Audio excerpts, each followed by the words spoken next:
Welcome to my YouTube channel model coaching classes. आज हम NEET की क्लास के अगले वीडियो के साथ हैं आपके पास, ठीक है। और आज हम सब नीट की क्लास में विद्युत चुंबकीय तरंग या विद्युत चुंबकीय विकिरण के बारे में अध्ययन करने वाले हैं। हिंदी मीडियम के लिए special classes, last revision classes चल रही हैं और रिवीजन क्लासेस में हम बात करने जा रहे हैं विद्युत चुंबकीय तरंग की, इलेक्ट्रोमैग्नेटिक वेव की। इस सिद्धांत के अनुसार एक पदार्थ से दूसरे पदार्थ की तरफ ऊर्जा तरंगों के रूप में स्थानांतरण होता है। इस सिद्धांत के अनुसार एक पदार्थ से दूसरे पदार्थ की तरफ ऊर्जा तरंगों के रूप में स्थानांतरण होता है। जैसे एक पदार्थ मैं हूं, एक पदार्थ यहां बैठा हुआ अंकित साकेत है, ठीक ना, और दोनों लोगों के बीच में क्या है, जो भी ऊर्जा है वो तरंगों के रूप में संचरित हो रहा है, ठीक ना। दो पदार्थों के बीच में जो ऊर्जा होती है वो तरंगों के रूप में संचरित होती है, मतलब आगे बढ़ती है। समझ में आया कि नहीं? मैं बोल रहा हूं तरंगों के रूप में, आपकी बातों मेरी बातें आप तक पहुंच रही। तथा यह ब्रह्मांड में प्रकाश के वेग से 3 × 10⁸ मीटर प्रति सेकंड जो प्रकाश का वेग है गमन करती है। इन तरंगों को विद्युत चुंबकीय तरंगे या विकिरण ऊर्जा कहते हैं। इन तरंगों को क्या कहते हैं? विद्युत चुंबकीय तरंगे या विकिरण ऊर्जा कहते हैं। जैसे एक पदार्थ मैं हो गया, एक पदार्थ आप हो गए, एक पदार्थ से दूसरे पदार्थ में जो ऊर्जा है वो तरंगों के रूप में जाता है। यहां से यहां तक किस रूप में जाता है? तरंगों के रूप में जाता है। इसे ही विद्युत चुंबकीय तरंगे कहते हैं। क्या कहते हैं इसे? विद्युत चुंबकीय तरंगे कहते हैं। इसी को ही विद्युत चुंबकीय विकिरण कहते हैं। बात समझ में आई कि नहीं? अब एक बात समझना है, और ये प्रकाश के वेग से भी ज्यादा होता है, या प्रकाश के वेग से गमन करता है। और प्रकाश का वेग आपको पता है 3 × 10⁸ मीटर प्रति सेकंड होती है। अब उसके बाद इसमें कौन आता है? जैसे रेडियो तरंगे, जैसे सूक्ष्म तरंगे, जैसे औरक्त तरंगे, जैसे दृश्य तरंगे, जैसे पराबैंगनी तरंगे, जैसे एक्सरे किरणें और जैसे गामा तरंगे। ये सारे जो तरंगे हैं ये विद्युत चुंबकीय तरंगों के उदाहरण हैं, ठीक है। अक्सर जैसे ये पदार्थ हो गया, ये पदार्थ है रिमोट, नहीं चल पा रहे हैं। दूसरा पदार्थ हमारा डिजिटल बोर्ड हो गया, इसके बीच में भी, ठीक है, एक पदार्थ हमारा ये हो गया, इधर एसी हो गया, नहीं चल पा रहे हैं। अक्सर दो पदार्थों के बीच में अक्सर जो है ऊर्जा तरंगों के रूप में संचरित होती है। समझ में आया कि नहीं? जैसे आप टीवी और रिमोट देखिए, तरंगों के रूप में संचरित होती है। ये प्रकाश इस पैनल पे आ रहा है, तरंगों के रूप में आ रहा है, नहीं समझ पाए, और इसका वेग प्रकाश के वेग के बराबर है। इसे ही विद्युत चुंबकीय तरंगे कहते हैं। अब विद्युत चुंबकीय तरंगों में कौन आता है? रेडियो तरंगे। कौन आता है? सूक्ष्म तरंगे। कौन आता है? औरक्त तरंगे। कौन आता है? दृश्य तरंगे। कौन आता है? पराबैंगनी तरंगे। और कौन आता है? एक्स किरणें। कौन आता है? गामा के। ठीक। अब पहला पार्ट, विकिरण ऊर्जा को आगे बढ़ने के लिए किसी माध्यम की आवश्यकता नहीं होती। जैसे हम और आप अंतरिक्ष में चलें, आप सभी लोग, हम और आप सभी लोग यदि अंतरिक्ष में चले, ठीक है ना, और मैं वहां पर जब बोलूंगा तो यहां पर तो मेरी आवाज आपको सुनाई दे रही है, पर स्पेस में जाने के बाद मैं बोलूंगा पर तुम्हें मेरी आवाज सुनाई, हाँ, बस ये लगेगा कि मेरा ओठ क्या हो रहा है, लिपिंग हो रही है, लेकिन सुनाई नहीं देगी। क्यों? क्योंकि ध्वनि को चलने के लिए माध्यम की आवश्यकता होती है। लेकिन मैं बता दूं, विकिरण ऊर्जा को आगे बढ़ने के लिए किसी माध्यम की आवश्यकता नहीं होती है। निर्वात में भी, निर्वात मतलब जहां वायु नहीं होती, वहां भी ये विद्युत चुंबकीय तरंगे गमन कर सकती हैं। विकिरण ऊर्जा को आगे बढ़ने के लिए किसी माध्यम की आवश्यकता नहीं होती। उसके बाद विद्युत चुंबकीय तरंगों में विद्युत तथा चुंबकीय क्षेत्र एक दूसरे के लंबवत तथा प्रसार की दिशा के लंबवत होते हैं। अक्सर जो तरंग चलती है, जब कोई भी तरंग चलती है तो इसमें जो विद्युत क्षेत्र और चुंबकीय क्षेत्र होते हैं एक दूसरे के लंबवत होते हैं। विद्युत क्षेत्र और चुंबकीय क्षेत्र क्या होते हैं? एक दूसरे के लंबवत होते हैं। विद्युत क्षेत्र और चुंबकीय क्षेत्र एक दूसरे के क्या होते हैं? लंबवत होते हैं। तरंग देखना है तो एक रस्सी पकड़ो और एक बार उसको हल्का से एक सिरे से बात कर उछाल दो तो आप देखोगे ऐसे ऐसे ऐसे ऐसे रस्सी होगी। समझ ना, वो तरंग का एग्जाम्पल है, वेव का एग्जाम्पल है। विद्युत चुंबकीय तरंगों में विद्युत तथा चुंबकीय क्षेत्र एक दूसरे के लंबवत तथा क्या होता है? प्रसार की दिशा के लंबवत होते हैं। ऐसे ही सीधा सीधा गमन करता है। बात समझ में आ रही है कि नहीं आ रही है? बोलो, विद्युत चुंबकीय को चलने के लिए क्या माध्यम की आवश्यकता होगी? इसमें विद्युत क्षेत्र और चुंबकीय क्षेत्र समांतर होते हैं कि लंबवत होते हैं? याद रहेगा? चलो आगे बढ़ते हैं। तरंग का सबसे ऊपर का बिंदु स्रंग कहलाता है तथा निम्नतम बिंदु गर्त कहलाता है। ये हमारे पास हमने तरंग ले लिया, ठीक है ना। स्रंग को ट्रो कहते हैं, इसको क्रेस्ट कहते हैं, ठीक है। ये हमारा स्रंग और ये हमारा गर्त। नहीं आया समझ में? ये हमारा स्रंग और ये हमारा गर्त। नहीं आया समझ में? मतलब तरंग के सबसे ऊपर बिंदु जो है स्रंग कहलाता है और जो सबसे नीचे बिंदु है वो क्या कहलाता है? गर्त कहलाता है, ट्रो या क्रेस्ट कहलाता है। आ गया समझ में? उसके बाद समझ में आ गया है? पहला पॉइंट क्या समझ में आ गया है? विकिरण ऊर्जा को आगे बढ़ने के लिए माध्यम की आवश्यकता नहीं होती। विद्युत चुंबकीय तरंगों में विद्युत तथा चुंबकीय क्षेत्र एक दूसरे के लंबवत होते हैं। उसके बाद तरंग के सबसे ऊपर का बिंदु स्रंग कहलाता है और सबसे नीचे का बिंदु गर्त कहलाता है। उसके बाद कुछ पद जो तरंगों से संबंधित हैं वो निम्नलिखित हैं। तरंगों से संबंधित सबसे पहला पद तरंगदैर्घ्य है, जिसे इंग्लिश में वेवलेंथ कहते हैं। क्या कहते हैं? वेवलेंथ कहते हैं। इसे लैम्डा से प्रदर्शित करते हैं। किससे प्रदर्शित करते हैं? लैम्डा से प्रदर्शित करते हैं। ये हमारे पास तरंगदैर्घ्य लैम्डा या दो निकटतम स्रंग अथवा गर्त के बीच की दूरी है, या दो निकटतम स्रंग अथवा गर्त के बीच की दूरी है। कौन? तरंगदैर्घ्य। बोलेंगे कैसे? ये देखिए, ये देख रहे हैं लाइन, ये तरंग मान लीजिए, ये तरंग है। क्या देख पा रहे हैं बच्चे? आप लोग देख पा रहे हैं कि नहीं? अब बोलिए, यहां पर इसको भी कहेंगे स्रंग और इसको भी कहेंगे स्रंग, इसको भी कहेंगे स्रंग। ऊपर वाले जितने भी हैं सब स्रंग है, ट्रो है। समझ गए ना? और ये जो नीचे वाले हैं इनको गर्त कहते हैं। क्या कहते हैं? गर्त। तो बेटा, दो स्रंगों के बीच की दूरी तरंगदैर्घ्य कहलाती है, या दो गर्तों के बीच की दूरी, लगातार लेना, गैप मत करना। या तो ये दो गर्तों के बीच की दूरी तरंगदैर्घ्य, यानी कि एक को छोड़ के आगे बढ़ जाओ। दो लगातार दो क्रमागत स्रंगों के बीच की दूरी तरंगदैर्घ्य है और दो क्रमागत गर्तों के बीच की दूरी तरंगदैर्घ्य। नहीं आया समझ में? सारी चीजें आप लोग देख पा रहे हैं, सारी चीजें आपने पढ़ी भी है, नहीं समझ पा रहे हैं तो याद रखिएगा, दो स्रंगों के बीच की दूरी तरंगदैर्घ्य कहलाती है और दो गर्तों के बीच की दूरी भी तरंगदैर्घ्य कहलाती है। अब उसके बाद तरंग संख्या, जिसे वेव नंबर कहते हैं, यह तरंगदैर्घ्य के व्युत्क्रमानुपाती होती है। यह तरंगदैर्घ्य के क्या होती है? व्युत्क्रमानुपाती होती है। यह इकाई लंबाई में उपस्थित तरंगों की संख्या बतलाती है। तरंग की संख्या को ही तरंग संख्या बतलाती है। ठीक है? ये क्या होती है? तरंगदैर्घ्य के व्युत्क्रमानुपाती होती है। बेटा, तरंगदैर्घ्य है क्या? आप सभी को पता है, लैम्डा को तरंगदैर्घ्य कहते हैं।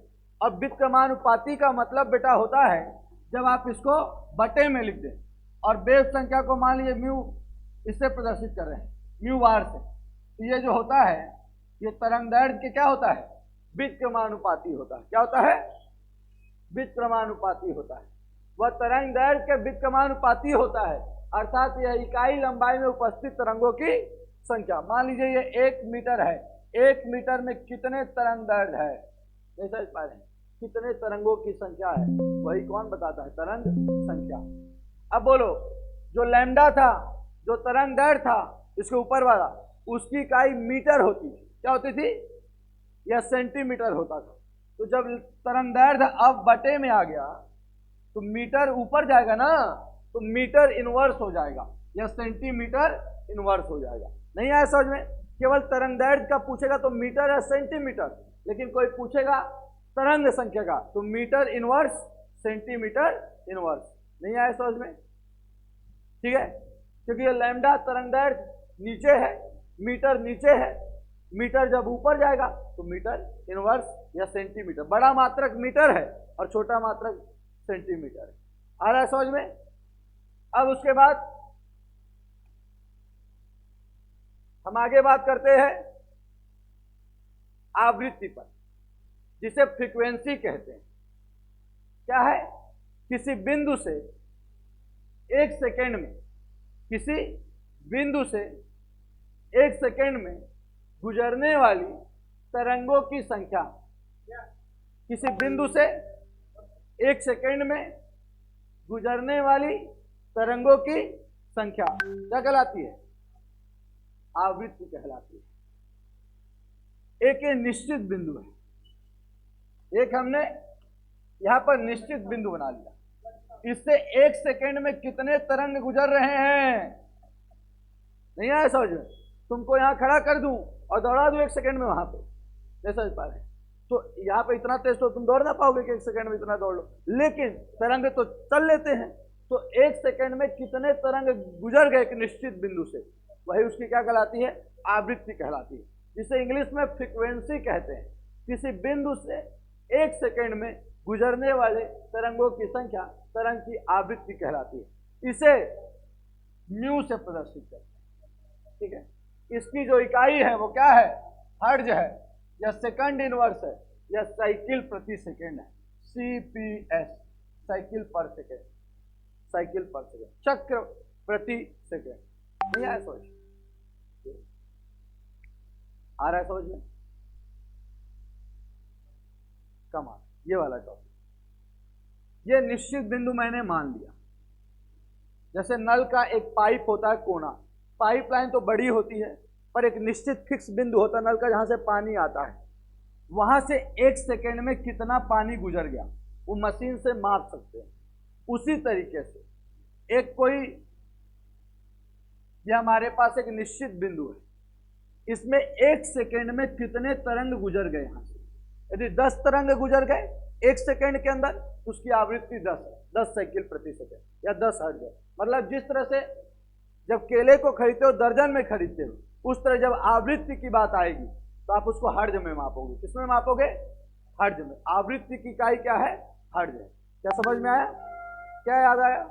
कि एक निश्चित बिंदु से एक सेकेंड में गुजरने वाले तरंगों की संख्या क्या कहलाती है? आवृत्ति कहलाती है। म्यू से प्रदर्शित करते हैं।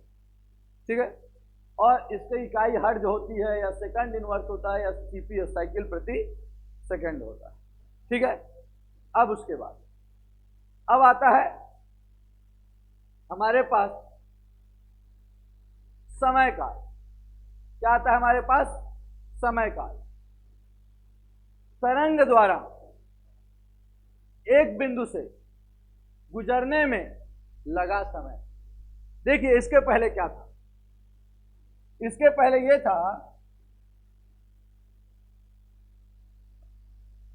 कि यह एक निश्चित बिंदु है, इस निश्चित बिंदु से एक सेकेंड में कितने तरंग गुजर रहे हैं वो आवृत्ति है, और जो यहां पे एक सेकेंड में गुजरने में समय लगा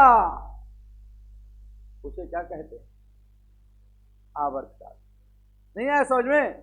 जितने कण गुजर गए, 100 कण गुजर गए तो वो उसकी आवृत्ति है, लेकिन कितने मिनट में वो 100, एक सेकेंड में कितने गुजर गए नहीं समझ पा रहे, वो क्या उसकी मतलब गुजरने में समय लगा हुआ समय क्या कहलाता है? आवर्तकाल कहलाता है। काल मतलब टाइम, इसलिए T से प्रदर्शित करते हैं। और ये आवृत्ति का व्युत्क्रम होता है। आवृत्ति का क्या होता है? 1 अपॉन उसी को म्यू लिखते हैं। और अभी बताया हूं म्यू की जो होता है म्यू, इसका सेकंड इनवर्स होता है, लेकिन जब ये ऊपर जाएगा तो सेकंड हो जाएगा। तो आवर्त काल की जो इकाई है वो क्या है? सेकंड है। इसके पहले जो आवृत्ति थी वो सेकंड इनवर्स थी, लेकिन ये जो है ये क्या है? सेकंड है। देखो क्या क्या बता चुका मैंने आपको। सबसे पहले बताया क्या कि हमारे पास तरंग होता है। ये हमारे पास तरंग है, ऊपर वाला सरंग और नीचे वाला गर्त, ऊपर वाला सरंग और नीचे वाला गर्त। यहां से यहां तक एक चक्र कहलाता है। यहां से यहां तक कितने चक्र कहलाता है? एक चक्र। फिर यहां से यहां तक फिर एक चक्र कहलाता है। यहां पे कितने चक्र हैं? अब कितने चक्र हैं? देखो, यहां से यहां तक एक चक्र, फिर यहां से यहां तक दो चक्र, फिर यहां से यहां तक कितने चक्र? समझ गए ना? और दो सरंगों के बीच की दूरी तरंगदैर्घ्य कहलाती है, लैम्डा से प्रदर्शित करते हैं। दो सरंगों के बीच की दूरी या दो गर्तों के बीच की दूरी तरंगदैर्घ्य कहलाती है, लैम्डा से प्रदर्शित करते हैं। ये बात आ गई समझ में? और लैम्डा का विक्रम, ये तरंगदैर्घ्य, अब इस लैम्डा का विक्रम तरंग संख्या कहलाती है। क्या कहलाती है? तरंग संख्या कहलाती है। फिर आवृत्ति बताया, लेकिन निश्चित बिंदु से कितनी संख्या में तरंग गुजरते हैं उसे आवृत्ति कहते हैं, म्यू से प्रदर्शित करते हैं। उसके बाद उसको गुजरने में कितना समय लगता है उसको आवर्तकाल कहते हैं, टी से प्रदर्शित करते हैं। आ रहा समझ में? अब उसके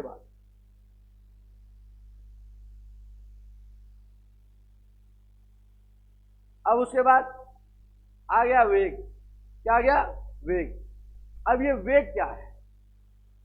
तो वेग जो है 30 सेकेंड में तरंग द्वारा तय की गई दूरी, 30 सेकेंड में तरंग द्वारा तय की गई दूरी तरंग का वेग कहलाती है।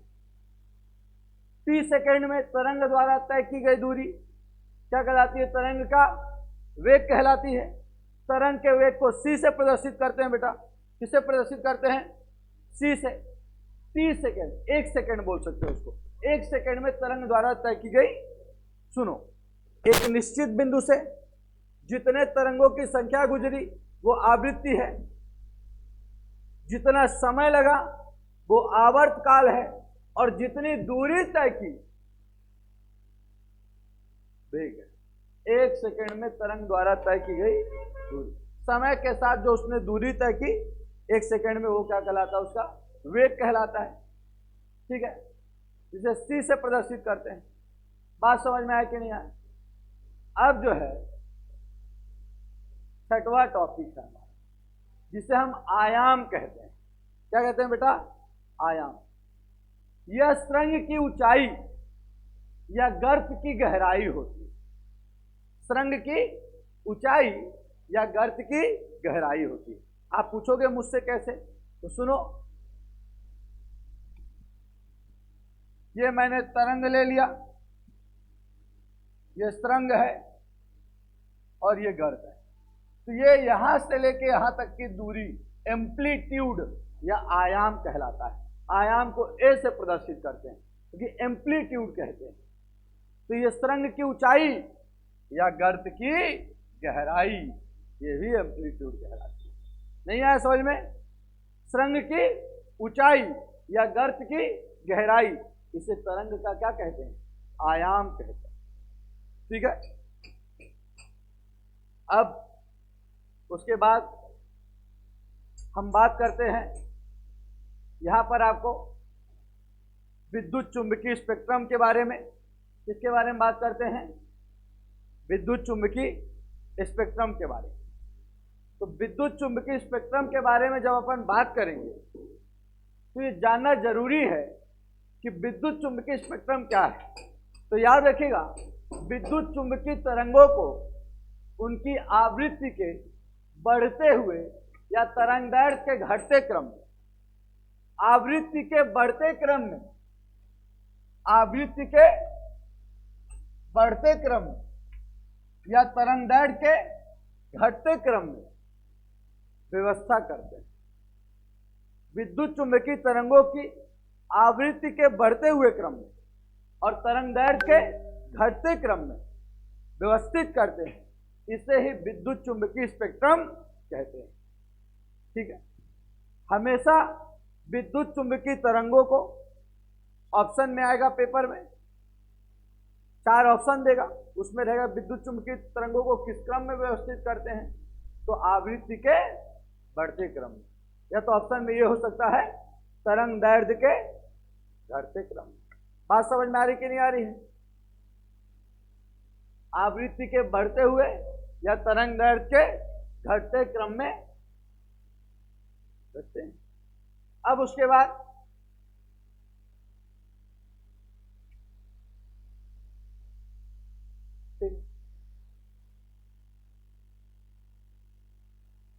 हम आते हैं प्लांक के क्वांटम सिद्धांत। किस पर आते हैं बेटा? प्लांक के क्वांटम सिद्धांत। ये प्लांक का क्वांटम सिद्धांत क्या है? देखिए, एक वस्तु द्वारा उत्सर्जित, उत्सर्जित मतलब बाहर निकलना, या अवशोषित विकिरण ऊर्जा, एक वस्तु द्वारा उत्सर्जित या अवशोषित विकिरण ऊर्जा सतत ना होकर, क्या सतत ना होकर असतत रूप से छोटे छोटे ऊर्जा बंडलों के रूप में होती है। छोटे छोटे ऊर्जा बंडलों के रूप में होती है। इन ऊर्जा बंडलों को क्वांटम कहते हैं। जो भी वस्तु द्वारा उत्सर्जित या अवशोषित विकिरण ऊर्जा होती है वो सतत ना होकर असतत रूप से छोटे छोटे ऊर्जा बंडल के रूप में होती है। मैं बता दूं, ऊर्जा कभी भी छोटे छोटे पैकेट या बंडल के रूप में होता है। जिस तरह से तारे अकेले नहीं होते, तारे हमेशा समूह में होते हैं, उसी तरह ऊर्जा हमेशा छोटे छोटे पैकेट या बंडल के रूप में होता है। ऊर्जा के उस छोटे छोटे पैकेट या बंडल को क्या कहते हैं? क्वांटम कहते हैं। क्या कहते हैं? क्वांटम कहते हैं। प्रकाश के संबंध में इन छोटे छोटे ऊर्जा बंडलों को क्या कहते हैं? फोटॉन कहते हैं। क्या कहते हैं? फोटॉन कहते हैं। परंतु सामान्य अवस्था में ऊर्जा के छोटे छोटे बंडलों को क्वांटम कहते हैं। क्या कहते हैं? छोटे छोटे ऊर्जा को चाहे क्वांटम कहो चाहे फोटॉन कहो, फोटॉन और क्वांटम दोनों चीजें सेम है। बस प्रकाश के संबंध में इस ऊर्जा के बंडलों को फोटॉन कहते हैं, परंतु सामान्य अवस्था में ऊर्जा के छोटे छोटे बंडलों को क्वांटम कहते हैं। प्रत्येक क्वांटम की ऊर्जा विकिरण की आवृत्ति के समानुपाती होती है। किसी भी क्वांटम की जो ऊर्जा है, एनर्जी, वो आवृत्ति के क्या होती है? समानुपाती होती है। जैसे ही समानुपाती का चिन्ह हटाते हैं, बराबर और एक नियतांक लगाते हैं, और उस नियतांक का नाम है प्लांक नियतांक। प्लांक नियतांक, जिसे प्लांक कांस्टेंट कहते हैं, ठीक, जिसका मान बेटा 6.626 पूरे 10 की पावर -34 जूल सेकेंड। बात समझ आई? अब यदि आवृत्ति का भी मान रखेंगे तो म्यू बराबर होता है c/λ, जहां पर c प्रकाश का वेग है और लैम्डा तरंगदैर्घ्य है। दो सुरंगों या दो गर्तों के बीच की दूरी तरंगदैर्घ्य कहलाती है, लैम्डा कहलाती है। क्या आपको समझ में आ रहा है? प्लांक ने बताया कि ऊर्जा छोटे छोटे पैकेट या बंडल के रूप में होता है, जिसे क्वांटा कहते हैं। उसी को आगे चल करके बोला कि फोटॉन कहते हैं विशेष स्थिति में। ये बोला कि जो ऊर्जा है क्वांटम की ऊर्जा, वो आवृत्ति के समानुपाती है। जैसे ही समानुपाती का चिन्ह हटाते हैं, बराबर और एक नियतांक लगाते हैं, नियतांक यच लगाया, यच को प्लांक नियतांक कहते हैं। और प्लांक नियतांक का मान 6.626 पूरे 10 की पावर -34 जूल सेकंड होता है। अब उसके बाद एक वस्तु से दूसरे वस्तु की ओर कुल स्थानांतरित ऊर्जा एक क्वांटम की ऊर्जा की पूर्ण गुणज होती है। एक वस्तु से दूसरे वस्तु की ओर कुल स्थानांतरित ऊर्जा एक क्वांटम की ऊर्जा का पूरा गुणज होती है।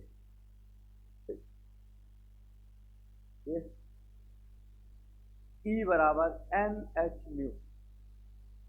जितनी भी ऊर्जा थी आपके पास, E बराबर हमारा सूत्र क्या आया था? E बराबर सूत्र आया था hν ना। तो हमेशा ऊर्जा जितनी बढ़ती जाएगी वो उसके गुणज में बढ़ती चली जाएगी। जैसे एक ऊर्जा रखनी है तो मान 1 रख दो, 2 ऊर्जा रखनी है तो 2h, 3 रखनी है तो 3h, 4 रखनी है तो 4h, 5 रखनी है तो 5h। नहीं आ समझ? मतलब एक वस्तु से दूसरे वस्तु की ओर कुल स्थानांतरित ऊर्जा एक क्वांटम की ऊर्जा का पूर्ण गुणज होता है। इसी को लिखते हैं E बराबर Nhν। अब आगे बढ़ते हैं।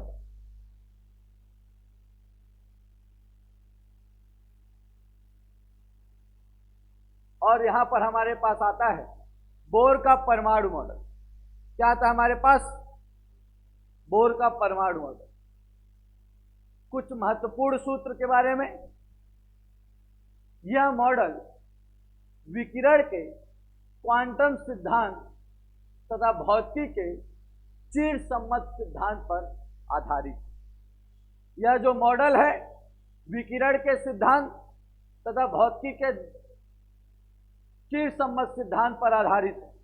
बोर मॉडल केवल एक इलेक्ट्रॉन वाले स्पीशीज पर ही लागू होता है। जैसे हाइड्रोजन में एक इलेक्ट्रॉन होता है, हीलियम का परमाणु क्रमांक 2 है, पर 1+ लग गया तो 1 इलेक्ट्रॉन निकल गया, इसके पास भी 1 इलेक्ट्रॉन बचा। लिथियम का परमाणु क्रमांक 3 होता है, लेकिन इस पर 2+ निकल गया, मतलब 2 इलेक्ट्रॉन निकल गए तो 1 बचा। बेरिलियम का परमाणु क्रमांक 4 होता है, पर 3 इलेक्ट्रॉन निकल गए तो 1 बचा। मतलब जिसके पास 1 इलेक्ट्रॉन होगा उसी पर यह नियम लागू होगा।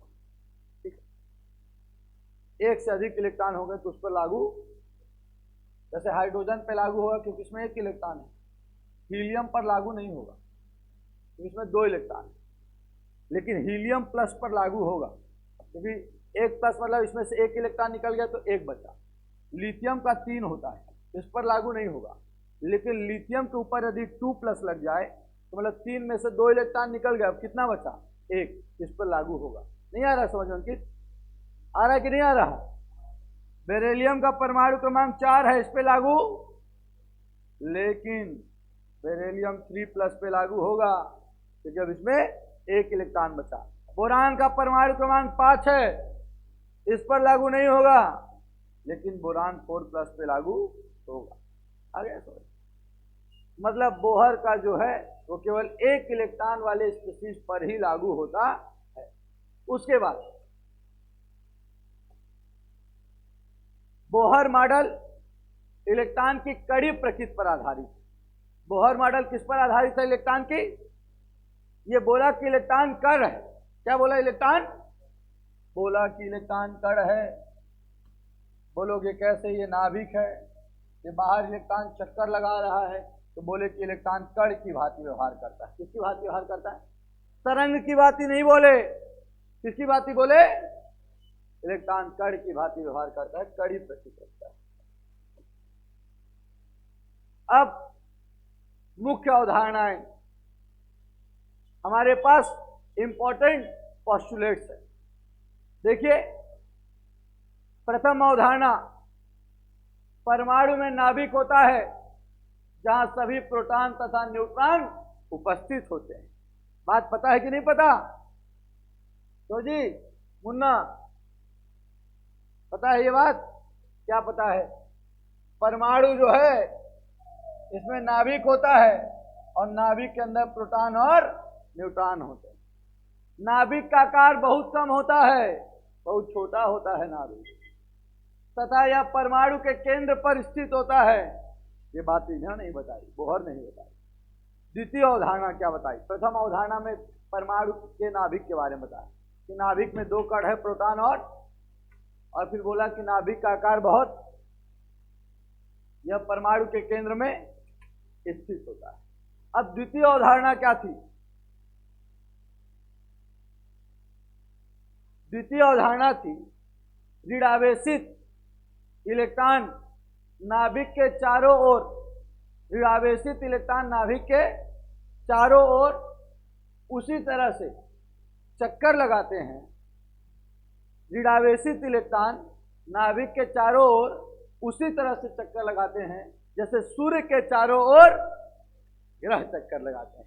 आ रहा समझ में? कॉन्सेप्ट क्लियर है? कॉन्सेप्ट क्लियर है? क्या नहीं क्लियर है?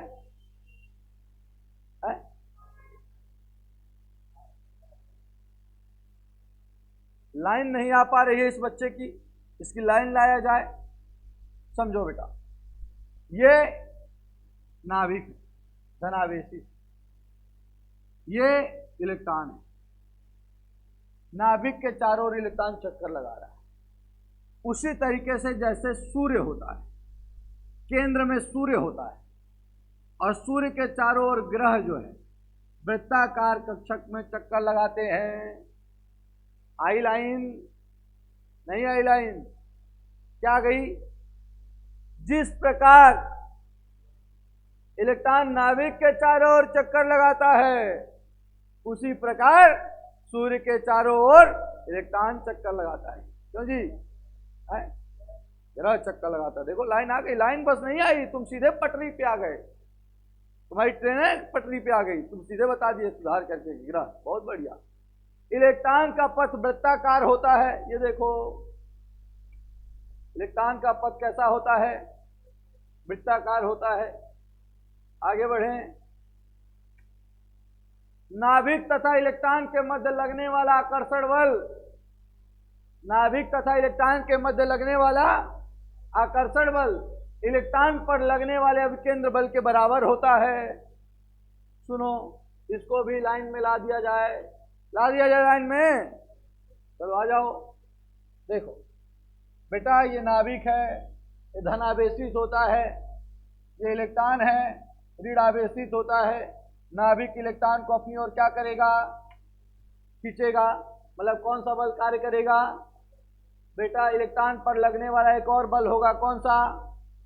जब ये खींच रहा था तो इलेक्ट्रॉन को अंदर घुस जाना चाहिए, गिर जाना चाहिए जाके नाभिक में, लेकिन नहीं गिरता। क्यों? क्योंकि एक बाहर की ओर बल कार्य करता है। उस बल को कौन सा बल बोलते हैं? अपकेंद्र बल बोलते हैं। जितनी तेजी से नाभिक इलेक्ट्रॉन को अंदर की ओर खींचता है, अपकेंद्र बल बाहर की ओर खींचता है और दोनों बल संतुलित हो जाते हैं। इसलिए इलेक्ट्रॉन यहीं पर चक्कर लगाता रहता है। आकर्षण बल और अपकेंद्र बल दोनों ही बराबर हो जाते हैं। लाइन में आ गया? गाड़ी पटरी में है, चलिए आगे बढ़िए। अब उसके बाद तृतीय अवधारणा। कौन सी अवधारणा? द्वितीय अवधारणा की बात हो गई। प्रथम अवधारणा में यह बात हुई थी कि नाभिक में प्रोटॉन और न्यूट्रॉन होता है। दूसरी अवधारणा में बात हुई कि नाभिक के चारों ओर इलेक्ट्रॉन चक्कर लगाता है जैसे सूर्य के चारों ओर ग्रह चक्कर लगाते हैं। तीसरी अवधारणा क्या है? देखो, इलेक्ट्रॉन केवल उन्हीं कक्षाओं में चक्कर लगाते हैं जिनमें इलेक्ट्रॉन का कोणीय संवेग h/2π के पूर्ण गुणज होता है। इलेक्ट्रॉन केवल उन्हीं कक्षाओं में चक्कर लगाते हैं जिनमें इलेक्ट्रॉन का कोणीय संवेग क्या होता है? nh/2π के पूर्ण गुणज होता है। देखो, ये है नाभिक। इलेक्ट्रॉन तभी चक्कर लगाएगा जब इसके लिए कोणीय संवेग को L से प्रदर्शित करते हैं। कोणीय संवेग क्या है? द्रव्यमान, वेग और त्रिज्या का गुणनफल। द्रव्यमान किसका? इलेक्ट्रॉन का द्रव्यमान। वेग किसका? इलेक्ट्रॉन का वेग। और त्रिज्या क्या? नाभिक से इलेक्ट्रॉन के बीच की दूरी। क्या होना चाहिए? nh/2π के बराबर होना चाहिए। कैसे? कोई बोलेगा पहले कोष के कोणीय संवेग का मान बताओ, तो बेटा n का मान 1 रख दो। कोई बोलेगा दूसरे का बताओ, तो n का मान 2 रख दो। 2 से 2 कैंसिल भी कर सकते हो। कोई बोलेगा तीसरे कोष के लिए बताओ कोणीय संवेग का मान, तो n का मान 3 रख दो। नहीं आ रहा समझ में? कोई बोलेगा चौथे कोष के लिए कोणीय संवेग का मान बताओ, 4h/2π। 2 से 2 कैंसिल कर दो। नहीं आ रहा समझ में? आए? नहीं आ रहा। 2 से 2 कैंसिल, 2h/π। कोई बोलेगा बताओ 5वें कोष के लिए तो 5h/2 पाई। कोई बोलेगा बताओ 6वें के लिए तो 6h/2 पाई। 2 से 3 को काट दो, 2 टाइम 6, L बराबर 3h/पाई। नहीं आ रहा समझ में? इसी तरह से पता चल जाता है कि इलेक्ट्रॉन केवल उन्हीं कक्षाओं में चक्कर लगाते हैं जिसमें इलेक्ट्रॉन का कोणीय संवेग h/2 पाई का पूर्ण गुणज होता है। अब उसके बाद कोणीय संवेग के मान ये बता दिया हूं, 2h/2 पाई, 3h/2 पाई, 4h/2 पाई हो सकते हैं, परंतु भिन्नात्मक मान नहीं हो सकते। 1.5h/2 पाई नहीं हो सकता, 1.2h/2 पाई नहीं हो सकता। आगे बढ़ो। चतुर्थ अवधारणा क्या है? जिन कक्षाओं में इलेक्ट्रॉन चक्कर लगाते हैं उन्हें स्थायी कोष कहते हैं, क्योंकि इन कोषों में इलेक्ट्रॉन की ऊर्जा सदैव नियत रहती है। समझ गए? जैसे देखो ये हमारा नाभिक है, ये स्थायी कक्ष है, फिर ये भी स्थायी कक्ष है, फिर ये भी स्थायी कक्ष है। इन सब की ऊर्जा अलग अलग है। इसकी ऊर्जा अलग, इसकी ऊर्जा अलग, इसकी ऊर्जा, सबकी ऊर्जा अलग अलग है। ठीक है। उसके बाद पंचम अवधारणा क्या है? प्रत्येक स्थायी कक्षा से ऊर्जा की निश्चित मात्रा संबंधित रहती है, इसलिए इसको नाम दे देते हैं कि पहले की ऊर्जा, पहले को पहला कोष या K कह दो, उसके बाद इसको दूसरा कोष या L कह दो, उसके बाद तीसरा कोष या M कह दो, फिर चौथा कोष या M कह दो। ये अनंत तक जाता है। नहीं आया समझ में? कोषों को नाम दे दिएगा, प्रथम कोष, द्वितीय कोष, तृतीय कोष, चतुर्थ कोष, पंच कोष। आ रहा है समझ में? आ गया?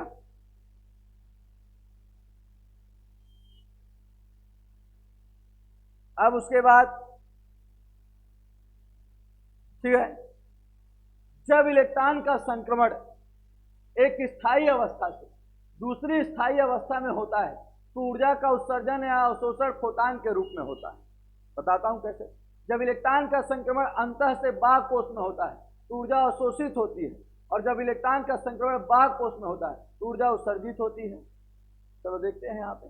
ठीक है, कैसे? देखो ये हमारे पास है नाभिक, यह इलेक्ट्रॉन पहले कोष में। अब जब इस इलेक्ट्रॉन को ऊर्जा दोगे ना अंकित, तो इलेक्ट्रॉन कूद करके उच्च ऊर्जा स्तर में चला जाएगा। जब किसी इलेक्ट्रॉन को ऊर्जा देते हैं स्थायी अवस्था में तो दूसरी अवस्था में चला जाता है कूद करके। यही इलेक्ट्रॉन को ऊर्जा दे दिए तो कूद करके यहाँ आ गया, समझ गए? लेकिन कुछ देर बाद ये फिर से ये इलेक्ट्रॉन जंप करके यहाँ चला आएगा, और जब आएगा तो ये कुछ ऊर्जा बाहर निकालेगा। उसी ऊर्जा को विकिरण कहते हो, उसी को विद्युत चुंबकीय स्पेक्ट्रम कहते हो। नहीं आया समझ में? इलेक्ट्रॉन को जब ऊर्जा देते हैं तो निम्न ऊर्जा स्तर से उच्च ऊर्जा स्तर में चला जाता है, लेकिन कुछ समय बाद वो उच्च ऊर्जा स्तर से कूद करके फिर से निम्न ऊर्जा स्तर में आता है। ऐसे समय पर वो स्पेक्ट्रम मतलब ऊर्जा बाहर निकालता है, इसे विद्युत चुंबकीय स्पेक्ट्रम कहते हैं।